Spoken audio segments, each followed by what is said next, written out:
Donc cette interaction entre l'humain et l'univers doit être signalée. Alors, oui, alors, deuxième partie concernant la mise au point avant d'attaquer les relations bilatérales entre les différents pays. Donc je dois préciser que la dynastie coréenne de Joseon a été créée en 392 et pas 398 comme j'ai pu le dire précédemment. Mais vous aviez corrigé mon erreur évidemment. Et puis il y a également donc le peuple des Durchet qui ont fondé la dynastie Manchu. Ce sont eux qui ont renversé les Ming. Alors on appelle la dynastie Manchu la dynastie Qing. Donc ça dépend des auteurs ou des pays. Donc ce ne sont pas donc les Khitan mais les Durchet. Donc Durchet qui sont en fait une combinaison, donc une alliance entre ces Durchet avec des Mongols et puis des Han. Donc ils s'étaient réunis pour renverser la dynastie Ming. Ceci dit, il faut rappeler une évidence qui va nous faire comprendre ce qui se passe en Asie du Nord-Est, qui sont des pays prétendument développés et plongés dans les hautes technologies. Cette situation de maîtrise technique est tout à fait récente et est la conséquence directe de l'arrivée des Européens en Asie. Il faut savoir que traditionnellement, c'est-à-dire dans les mentalités des pays, des nations là-bas, il n'y a pas de tradition scientifique. Ça n'existe pas en Asie. Le dernier peuple qui a développé la connaissance, la recherche, c'était le royaume de Kudara que vous connaissez maintenant et qui a été totalement détruit par la Chine de Tang avec ses alliés de Shilla entre 658 et 660. Et depuis 660 jusqu'en 1850, quand les Européens arrivent autour du Japon et bien avant même en Chine, ils trouvent une Asie qui vivote avec les connaissances qui datent d'au moins 1000, 1500, 1000 ans, au moins 1000 ans. Donc il n'y a pas de tradition scientifique. Donc ça a une conséquence sur le comportement que ces nations peuvent avoir lorsqu'il s'agit de résoudre un problème. Donc le réflexe premier, ce n'est pas souvent de rechercher la vérité en utilisant les outils de la science qu'ils connaissent maintenant, mais c'est plutôt de mobiliser les réflexes traditionnels, c'est-à-dire ceux de la guerre. Donc cette tradition scientifique doit être appelée au secours des pays de l'Asie du Sud-Est. Donc ma recommandation, c'est de mettre en place dans tous les pays, excepté le Japon, un véritable corps de sciences humaines. Les sciences humaines sont les sciences les plus exigeantes en matière de recherche, dans le monde universitaire. Les mathématiques, la physique, toutes les sciences dures sont les plus faciles à enseigner et à étudier, contrairement à ce qu'on pense. Les sciences humaines demandent beaucoup plus de connaissances à ingurgiter et de temps. Donc, ce corps de sciences humaines qui est à développer en Chine, en Corée du Sud et dans une moindre mesure en Corée du Nord et pas du tout au Japon puisque ces sciences humaines sont très développées au Japon, va permettre à ces peuples de comprendre la nature réelle de l'univers, ce corps vivant dont j'ai parlé tout à l'heure. Ensuite, de permettre à ces chercheurs de venir au secours des hommes et des femmes politiques qui ont besoin de ces informations. Donc, ces informations seront les modèles sociopolitiques qu'ils vont développer à partir de leur culture propre. En Corée du Sud, la Corée du Sud ne maîtrise pas sa culture. Ce sont des étrangers qui sont les plus performants en matière d'histoire et de culture coréenne. Ce n'est pas normal. Ce n'est pas normal. Donc, il y a vraiment ce besoin de travailler en profondeur au niveau de la recherche fondamentale dans les sciences humaines, dans ces pays-là, afin que ces pays maîtrisent leur culture, comprennent comment leur culture fonctionne au sens mécanique du terme, afin de valoriser leur tradition locale et de maîtriser leur trajectoire historique. Ça, c'est comme ça qu'on va sortir de l'impasse dans laquelle nous sommes aujourd'hui. Et ce sont ces connaissances théoriques qui seront disséminées au sein de la population. Il n'est pas question que ces recherches restent à l'université. Il faut les partager le plus largement possible au sein de la population. Donc c'est ces connaissances partagées au sein de la population dont le niveau de connaissance va s'élever, le niveau de connaissance générale va s'élever, qui va permettre de construire des relations diplomatiques stabilisées et générer une sphère économique régionale prospère qui va profiter donc à toute la région et puis finalement au monde entier. Donc c'est cette tradition de science que je demande de développer et de développer dans la bonne direction, hein, pas simplement pour fabriquer les portables et les ordinateurs. est simplement un rappel de ce que les ancêtres de ses propres peuples ont déjà dit dans le passé, mais qu'ils ont oublié. Donc je rappelle pour les Japonais donc le programme des études nationales pendant la période d'Edo, hein, la période d'Edo qui commence à la fin du XVIe siècle jusqu'au milieu du XIXe siècle. Et ensuite, au 8e, 9e siècle, lorsque le monde ancien a été mis de côté, il y a eu une série de conférences qui avaient pour but d'expliquer la nature des nouveaux textes, qui sont les textes les plus anciens de l'histoire du Japon, la nature des nouveaux textes au peuple. Donc il y avait des conférences d'érudits qui expliquaient un petit peu quelle était la nature et le sens des événements qui étaient contenus dans ces textes. Et pour conclure donc avec la Corée, je rappelle simplement ce que j'ai dit dans d'autres questions. Le roi Munmu de Shilla, dont le Shilla, les ancêtres des Sud-Coréens, au 7e siècle, a déjà cette intention d'aller vers la science, de reprendre la tradition africaine des sciences pour apporter à manger à son peuple. Il a bien compris que leur façon les traditions de Shilla ne sont pas suffisamment efficaces pour apporter des réponses aux défis qui s'opposent à son royaume. Il a été imité en cela par le fondateur de la dynastie Choson, donc la plus longue dynastie de l'histoire de Corée, Yi Song-ye, qui lui l'a clairement mis de côté la tradition de Shilla et s'est aligné sur la tradition africaine, qui constitue toute la culture coréenne d'aujourd'hui, qu'on appelle la culture coréenne, mais ce n'est pas la culture coréenne, c'est la culture africaine, parce que cet ancêtre et son conseiller, le fameux conseiller Tong Ju-jong, se sont inspirés de la révolution africaine de la 6e dynastie, de l'Égypte ancienne, 6e dynastie de la 2e époque intermédiaire. Donc ça nous amène dans les années moins 1800, à peu près, vers moins 1800, même moins 1850. C'est la plus ancienne révolution qu'on connaisse dans l'histoire de l'humanité. Donc ils se sont inspirés de cette expérience africaine dont ils avaient entendu parler puisque ils connaissaient l'histoire de l'Afrique. Ils se sont inspirés de cette révolution, de cette période tendue où les paysans demandaient à manger aux régents. Donc ils se sont inspirés de la pensée de Ipour pour lancer la révolution qui a démarré, qui a installé la dynastie de Choson.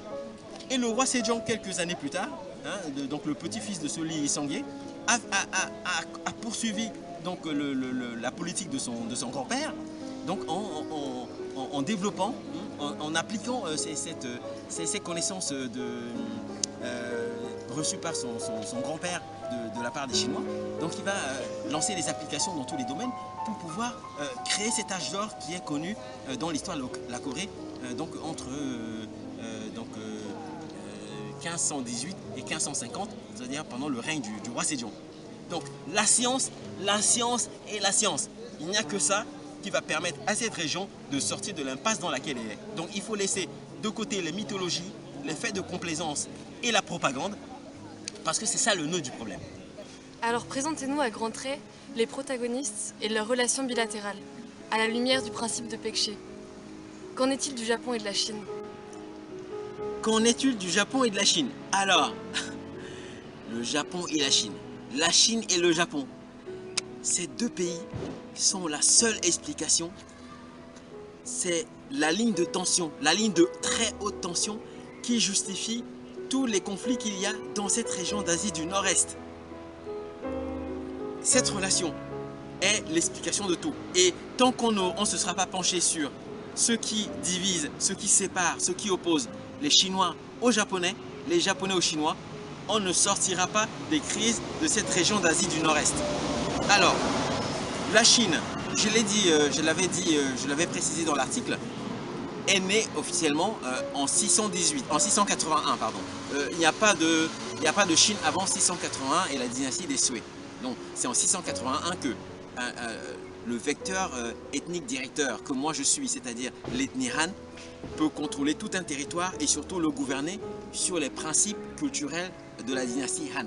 Donc ce territoire, vous le savez maintenant, s'est construit au détriment des peuples autochtones qu'ils ont génocidés et dont ils ont occupé les territoires et dont ils se sont emparés de la spiritualité.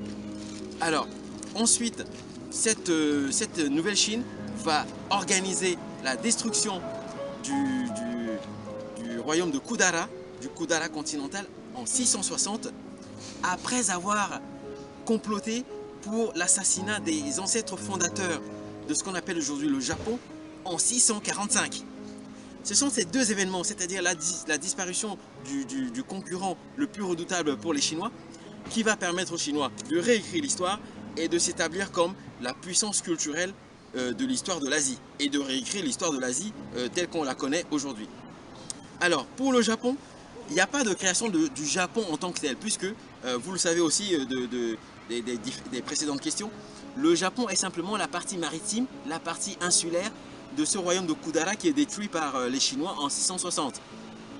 Donc, ce royaume de Kudara qu'on appelle communément Pekche dans l'historiographie coréenne et chinoise, donc il naît au même moment que les royaumes ancestraux des Coréens du Nord et des Coréens du Sud. Tous ces peuples arrivent en même temps en masse à cette période-là. Donc vers le 3e, 4e siècle, donc les ancêtres des Japonais vont quitter le continent pour s'installer, pour prolonger leur état au-delà de ce qu'on appelle la mer du Japon, donc sur l'archipel du Japon d'aujourd'hui. Donc c'est cette extension territoriale qui va servir de refuge aux survivants du massacre qui aura lieu sur le continent. Alors, ce renversement de Kudara, il prend donc racine en 645 lorsque les ancêtres, les chefs des clans fondateurs sont éliminés au cours d'une séance diplomatique où une délégation venant du continent est reçue par l'impératrice Kogoryo. L'impératrice Kogoryo qui est sur l'archipel. Lorsque l'assassinat a lieu devant elle, elle quitte le pouvoir. Alors, elle quitte le pouvoir, ce n'est pas simplement pour protester contre l'assassinat de ses ancêtres, puisqu'ils viennent du continent, les ancêtres, la partie continentale est considérée comme la partie ancestrale. Ce n'est pas simplement pour protester, c'est pour signifier que si vous tuez les ancêtres fondateurs, qui sont l'incarnation du pouvoir spirituel, mais moi, mon pouvoir terrestre, mon pouvoir politique n'a plus aucune valeur. Donc, elle va quitter le pouvoir pour revenir 10 ans plus tard, lorsque les pro-chinois seront en perte de recul et laisser donc le pouvoir à la partie de la population qui est encore fidèle aux ancêtres. Donc voilà ce qui se passe dans l'Antiquité et qui oppose les Chinois aux Japonais. Le massacre du peuple fondateur, ancêtre des Japonais. Tant que cette affaire ne sera pas réglée, il n'y aura pas de paix, il n'y aura même pas de début de discussion entre les deux États. Et ça s'est passé il y a 1400 ans. Voilà le courant de haine dans lequel les Chinois et les Japonais sont enfermés. Alors, est-ce que cette question peut se régler? De mon point de vue, du point de vue théorique et de ma connaissance scientifique de la question, ni les Chinois ni les Japonais ne peuvent régler cette question parce que lors du massacre de ces populations au 7e siècle, toutes les limites ont été dépassées. Et j'ai même parlé de ce qui peut se passer au plan spirituel, c'est-à-dire que, parce que les êtres humains, on n'est pas juste comment dire ça, des corps qui se baladent comme ça dans la nature. On a une composante spirituelle, divine, qui compte et qui agit. Et toutes les limites ont été dépassées. Donc je pense que cette question a échappé aux mains des humains. C'est-à-dire que c'est une question qui se passe au niveau des forces cosmiques. Ne me demandez pas ce que ça veut dire, c'est pas vraiment le lieu pour expliquer ça, mais ils n'en ont pas la possibilité. En revanche, d'autres peuples, d'autres nations, et c'est ce que nous sommes en train de faire, peuvent aider Chinois et Japonais à revenir sur ce passé pour le solder de manière diplomatique.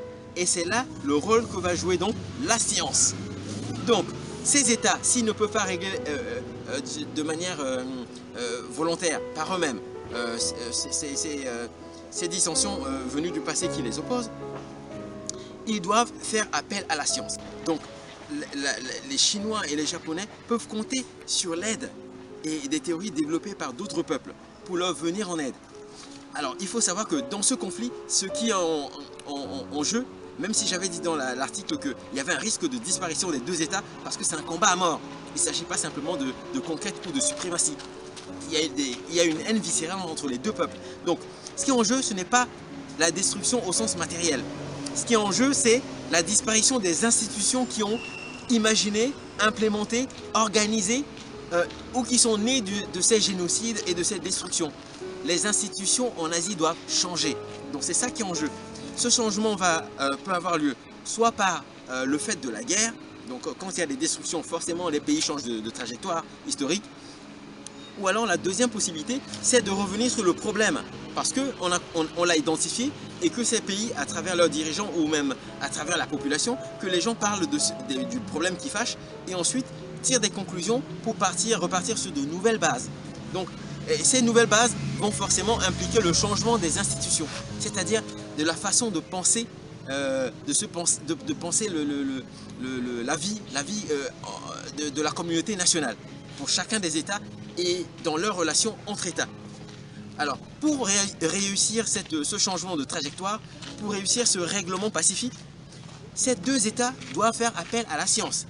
Alors, je commence par la Chine. Pour la Chine, c'est très simple. Depuis le 7e siècle, la Chine fonctionne sur un logiciel et un système d'exploitation africain. Je l'ai démontré dans la théorie. Ça, c'est un danger pour la Chine parce qu'aujourd'hui, au 21e siècle, le continent africain est en train de remonter, en train de se relever. Et la première chose que les Africains vont faire, c'est de récupérer leurs traditions. Et ils n'auront aucun mal, je l'ai démontré dans les questions précédentes, ils n'auront aucun mal à démontrer que la culture dite chinoise n'est pas chinoise mais africaine. Alors, qu'est-ce qui va rester aux Chinois? Rien. Donc, ils ne peuvent pas se permettre ça. Donc, il faut revenir aux traditions Han, les étudier. Donc, il faut développer les sciences humaines qui sont quasi inexistantes en Chine. Donc voilà à quoi va servir la science. Et ça va permettre donc de développer l'esprit critique. Donc mieux se connaître peut aider à connaître également les autres. Pour le Japon, il faut également revenir à la science, même si les sciences humaines et les sciences physiques sont très développées au Japon. Mais il faut organiser un programme spécial dédié à ce qu'on appelle là-bas les études nationales. De mémoire en japonais, c'est Kokugaku, c'est-à-dire les études nationales. Les études nationales consistent en quoi? Elles consistent à étudier les textes anciens. Et j'insiste là-dessus, j'ai donné une liste de textes anciens dans ma théorie à étudier. Parce que dans ces textes anciens ont été écrits pour oublier le monde des ancêtres. Or, ce sont des Japonais fidèles à leurs ancêtres qui ont écrit ces textes. Et dans ces textes, il y a des indices très clairs pour aider le Japon du 21e siècle à sortir du marasme économique et social dans lequel il est. C'est dans ces textes anciens que les scientifiques japonais, donc étudiant les textes de leurs ancêtres, vont trouver les solutions de long terme donc pour relancer l'économie et pour revitaliser la société. Revitaliser la société, c'est par exemple relancer la démographie du Japon. Et ensuite, garantir la sécurité nationale. Tous ces problèmes sont liés. Les problèmes du Japon sont dans le passé. Et leurs ancêtres le savaient déjà. Puisque ce que j'ai trouvé dans les textes indique bien qu'ils ont prévu une sortie de cette situation dramatique qui lie le Japon à la Chine. Donc il faut étudier les textes anciens et comprendre le message des ancêtres qui est contenu. C'est ça qui va permettre de relancer le Japon dans tous les domaines. Ensuite, ou plutôt enfin, la famille impériale du Japon, celle que nous connaissons, doit son pouvoir au fait qu'elle descende de la famille des Fujiwara qui avait pris le pouvoir en assassinant leurs propres ancêtres. C'est-à-dire que le royaume de Kudara a été renversé parce que les Chinois ont réussi à créer la division à l'intérieur de la société, en les divisant entre blancs et noirs. C'est comme ça que les ancêtres fondateurs ont été tués et que le clan Nakatomi a pris le pouvoir et c'est lié à la famille impériale. Ce sont ces Nakatomi qu'on connaît sous le nom de Fujiwara. Et la famille impériale du 21e siècle descend directement, ou en tout cas est l'héritière de ces clans. La famille impériale au 21e siècle n'a pas de pouvoir. Il n'y a plus de pouvoir spirituel au Japon depuis le 7e siècle. Parce qu'ils ont tué leurs propres ancêtres. Ceux qui avaient reçu de la force créatrice de l'univers. Je ne vais pas dire Dieu parce qu'en Afrique nous n'utilisons pas ce terme. Ce sont ces ancêtres fondateurs qui ont reçu le pouvoir qui a permis de créer Kudara avec la magnificence et la puissance que nous connaissons. Mais depuis que ces ancêtres ont été tués, il n'y a plus rien. C'est la raison pour laquelle le Japon fait la guerre depuis 15 siècles pour survivre. Donc, pour des raisons de sécurité nationale et surtout pour renouer le lien avec les ancêtres, la famille impériale doit se réapproprier le pouvoir spirituel. Donc, et ce pouvoir spirituel, elle va le retrouver en Afrique. La famille impériale japonaise doit repartir en Afrique. Comment? Pourquoi? Pourquoi faire? Ils le savent. Parce que ce sont eux qui sont les représentants du pouvoir spirituel terrestre pour la partie japonaise, pour le peuple japonais. Donc ils doivent repartir en Afrique. Lorsque l'empereur et toute sa famille seront revenus d'Afrique, ils sauront quoi faire et dans quelle direction amener le Japon. Et les choses seront complètement différentes. La pression, les incertitudes qui pèsent sur le Japon et le peuple japonais, je ne vais pas dire auront disparu, mais en tout cas, les choses seront beaucoup plus claires pour tout le monde et surtout pour ceux dirigeants. Donc il y a un impératif catégorique à renouer avec le passé et avec les ancêtres. Ce sont eux qui ont créé le Japon. Le Japon n'est pas là par hasard. Et ce sont ces gens, ou plutôt qui sont maintenant tous ces esprits qui ont créé le monde dans lequel nous vivons et qui ont laissé ces indications dans les textes anciens. Il faut revenir aux textes anciens et il faut renouer le lien avec l'Afrique parce que ces ancêtres sont venus d'Afrique. Que dire des deux Corées, Nord et Sud? Oui, la Corée du Nord et la Corée du Sud, les fameux peuples frères. Donc, l'idéologie du peuple uni, homogène, fraternel, explose en mondiovision. Tout le monde voit bien que si ces deux peuples étaient frères, ils nous proposeraient autre chose qu'un risque de guerre. Donc, la théorie du principe de Pekche est bien confirmée. Ce sont deux peuples différents qui ont deux trajectoires différentes. Les Coréens du Nord sont des descendants des Yemek, donc qui ont leur origine au début de notre ère et qui venaient d'un territoire qui était à l'intérieur de la Chine, qui vont redescendre, fonder l'état de Kogoryo, qui sera la première puissance militaire, je l'ai dit dans l'article, vers vers le milieu du 4e siècle. Ensuite, cet état va s'effondrer, ils vont en former un deuxième qui s'appelle Pare, qui va également exploser au début du 10e siècle. Et ils vont donc redescendre dans ce qui correspond aujourd'hui plutôt à la Corée du Nord. Ils vont redescendre et retrouver les ancêtres des Sud-Coréens, qui étaient des Shilla, qui sont les descendants des Pyonan et des Chinan, donc des espèces de branches du peuple Han. Donc ce sont ces deux peuples qui vont cohabiter dans le royaume de Koryo, qui est le vassal de la Chine. Mais ce sont deux peuples différents avec deux caractères différents. Alors ces caractéristiques culturelles sont marquées par la géographie. La géographie des Nord-Coréens est, comme vous pouvez le deviner, celle d'une géographie hostile, aride, où il fait très très froid une grande majorité du temps. Et ça a une influence directe sur la façon de vivre des Nord-Coréens qui sont plus solidaires, où il y a moins d'injustice. Donc c'est un peuple qui est sensible à la justice. C'est un peuple qui a également une farouche volonté d'indépendance. C'est un peuple qui ne s'est jamais soumis à la Chine. Quand la Chine a contrôlé les Nord-Coréens, c'est parce que la Chine avait gagné ou était plus forte militairement. Mais dans leur imaginaire, les Nord-Coréens sont des gens indépendants, mais pacifiques. En tout cas, dans ma recherche, je suis très loin des caricatures que j'entends sur les Nord-Coréens. Parce que ça, c'est quand même, il faut préciser ça, la Corée du Nord aujourd'hui est aussi le résultat de la nouvelle géopolitique internationale, celle du XXe siècle. Alors, ces deux peuples vont se retrouver dans le royaume de Koryo, dont la révolution néo-confucéenne aurait dû amener les deux peuples à converger et à suivre la même trajectoire. Mais il n'en est pas du tout, et il n'en a pas été ainsi, puisque on voit bien que même entre 392 et 910, dont la durée de la dynastie, il y a bien deux façons, deux modes de vie qui cohabitent. Et comme ce sont les Sud-Coréens en majorité qui auront le pouvoir, donc l'idéologie du néo-confucianisme va surtout toucher le Sud. On voit bien que la partie nord et un peu la partie est ont été moins sensibles, ont été moins influencés, se sont vus moins appliquer l'idéologie du néo-confucianisme. Et c'est pour ça que dans la recherche, on voit par exemple, on a noté des cas de destruction de tablettes, de ce culte des ancêtres. Mais c'est parce que les Nord-Coréens et puis les peuples qui étaient à l'Est étaient rétifs, se rebellaient contre cette façon de gérer l'État à l'époque de Joseon. Donc ces univers différents nous montrent qu'il y a deux peuples différents. Donc s'il y a la volonté de leur part d'avoir un trajet commun, il va falloir le construire. Mais pour le construire, il faut connaître la culture. D'où la répétition du conseil que j'ai donné, de la recommandation que j'ai donnée quelques questions plus tôt, de créer et de promouvoir les sciences humaines en Corée. Plus en Corée du Sud qu'en Corée du Nord où il semble-t-il ce travail est déjà bien avancé.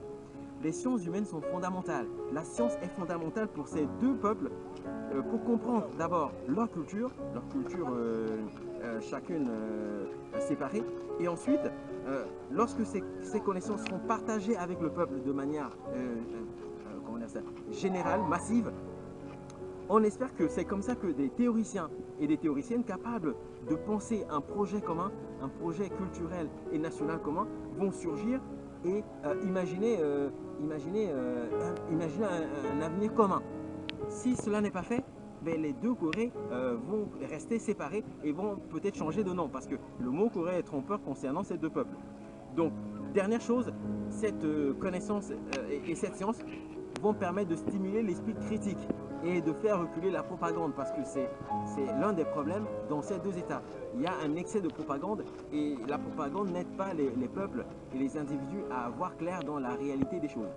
Donc lorsque je fais appel aux sciences pour terminer, je ne fais que reprendre les tendances ou en tout cas la direction que leurs propres ancêtres ont indiqué avec au temps de la création de la dynastie, au temps de l'instauration de la dynastie Joseon avec son fondateur Yi Seong-gye et puis plus tard son petit-fils qui à partir de 418, entre 418 et 450 va appliquer la politique de son grand-père, donc le roi Sejong, donc qui demande au peuple ou qui demande aux Coréens de suivre la voie de la science, d'utiliser la science pour améliorer leurs conditions de vie et pour maîtriser leur trajectoire historique. Donc c'est vraiment la science qui peut rapprocher les Coréens et en faire un seul peuple sur le long terme. Parce que ce sont deux peuples vraiment différents. Donc c'est vraiment sur le long terme que cette chose peut se réaliser. Mais il y a un travail à faire, un travail de longue haleine qui est à faire pour arriver à cette conclusion, à ce résultat. Monsieur Baimin, présentez-nous les grands traits du Japon et de la Corée du Nord. Oui, la relation entre le Japon et la Corée du Nord. Dans les journaux, c'est une relation tapageuse, n'est-ce pas? Il y a des déclarations parfois violentes, des déclarations de guerre ou de menaces. Et les tensions actuellement, donc on est en août 2017, les tensions sont très fortes. Mais pour moi, la relation entre le Japon et la Corée du Nord est l'une des plus faciles, à comprendre. Ça ne veut pas dire que la situation est simple, mais c'est l'une des plus faciles à comprendre et à régler. Pourquoi? Parce que les faits objectifs historiques qui opposent le Japon et la Corée du Nord sont connus et ils sont également récents, ce qui est plutôt un avantage. Alors ces faits sont quoi? Sont d'abord la colonisation du Japon en Corée, donc en Corée à l'époque où les deux Corées n'étaient pas séparées. Et puis il y a les enlèvements de Japonais donc au Japon qui ont été emmenés en Corée du Nord et qui sont une source de problèmes diplomatiques entre les deux pays. Donc ça peut se régler. Ça peut se régler. Et alors, les avantages, les cartes maîtresses dont disposent les deux pays pour pouvoir se rapprocher de manière significative, c'est tout simplement de suivre la théorie du principe de Paekje que j'ai développé et qui redresse l'histoire fictive qui a été créée par la Chine, qui oppose les ancêtres des Japonais aux ancêtres des Nord-Coréens. Tout ça est faux. En réalité, Kogoryo, c'est-à-dire le royaume dont sont venus les ancêtres des Nord-Coréens, et puis le royaume de Yamato, et les ancêtres de Yamato qui est à Kudara, c'est-à-dire sur la partie continentale, ont été des alliés à partir de la fin du IVe siècle, dont j'avais répondu dans une autre question en disant que c'est ce royaume de Kudara qui est la première puissance culturelle et militaire dans cette région d'Asie du Nord-Est à partir du IVe siècle et que c'est l'une des justifications de l'écriture, de la falsification de l'histoire par la Chine pour effacer cette puissance. Parce que si cette puissance existe dans l'histoire, la Chine ne peut pas être le centre du monde. Donc ce Japon et cette Corée du Nord ont des ancêtres qui ont été des alliés stratégiques, puisqu'ils se sont mis ensemble lorsqu'il y a eu le génocide de Kudara. Ils étaient ensemble. Les ancêtres des Nord-Coréens ont empêché les Chinois de passer par le Nord, par leur territoire, pour attaquer les ancêtres des Japonais. Donc il y a vraiment un capital antique à exploiter qui est beaucoup plus important que le fait colonial japonais en Corée et que l'enlèvement des Japonais qui sont pour quelques-uns encore peut-être vivants en Corée du Nord. Ce sont des événements dramatiques, mais qui sont inférieurs à ce qu'on pourrait tirer comme avantage du passé. Donc il y a également la nature du régime nord-coréen qui est une conséquence directe de la colonisation du Japon en Corée. Ça, c'est une chose que je vais expliquer parce que c'est un peu technique que je vais expliquer dans une autre question. Mais les Coréens ont hérité du système colonial japonais pour pouvoir organiser leur État qui est faussement appelé régime communiste. Ce n'est pas du tout un régime communiste. C'est autre chose. Donc, c'est une espèce de chose en commun encore que les Coréens du Nord ont avec les Japonais. Donc, enfin, il faut, pour pouvoir régler cette relation, faire appel à la science, comme je l'ai dit en introduction, pour toute la région. La science, c'est-à-dire étudier de manière objective, si l'objectivité existe, mais de la manière la plus dépassionnée possible, cette période coloniale, parce que c'est un travail qui reste à faire. On s'intéresse aux morts, aux blessés, au nombre de personnes tuées, mais on ne s'intéresse pas à l'essentiel, c'est-à-dire étudier le système colonial et le décrire dans son fonctionnement, parce que c'est ça qui peut nous permettre de comprendre ce qui s'est passé, plutôt que de porter des accusations sur certaines personnes mortes ou vivantes. Donc, et ensuite, lorsqu'on a fait cette recherche sur cette période délicate de la colonisation, diffuser dans la population, en Corée du Nord et au Japon, à travers de petits fascicules, n'est-ce pas, thématiques, les résultats de cette recherche fondamentale. Il ne faut pas que ça reste dans les universités, sinon on n'avance pas. Donc c'est comme ça que tout le monde va pouvoir avancer et mieux se comprendre et puis construire comme ça un monde asiatique beaucoup plus stable et beaucoup plus prospère. Que pensez-vous du couple Japon-Corée du Sud?